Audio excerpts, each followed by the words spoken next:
everybody, and welcome to Friday, November 19th.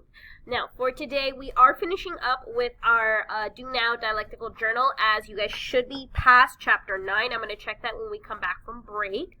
You're starting your new dialectical journal for Chapters 10 through 18. I will show you where that is in a moment. We took our Hunger Games assessment. You took a mini quiz, essentially, on the Hunger Games, on the chapters we've read so far. We read chapters 12 and 13, and we did a Grateful Friday activity as well. Dialectical journals, you guys know what to do. We went over these questions in class. They were also on your quiz if you were paying attention.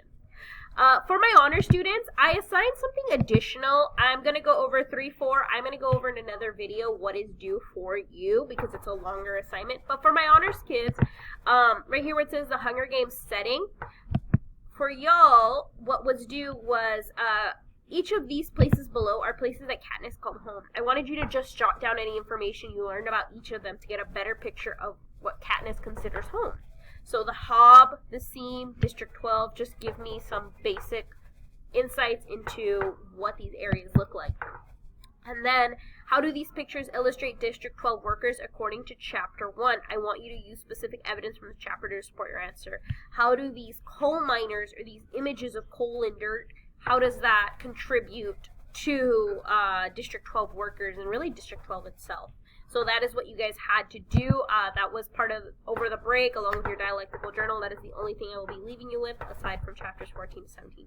I know it's a little bit longer, you guys, but really you can get it done, especially my honor students, since that was their work. My period 3-4, your only homework was to complete your dialectical journal, and chapters 14 to 17. Okay? Alright, you guys, I hope you guys have a wonderful break. Stay safe out there. Eat tons of pumpkin pie. I hope you guys are surrounded by loved ones, and have a great break and get a restful break. I will see you guys when we come back on Monday, November 29th. But as always, if you guys need anything from me, please feel free to email me, send me a message, reach out, and I'll help you guys out. Other than that, I'll see you guys in class. Bye.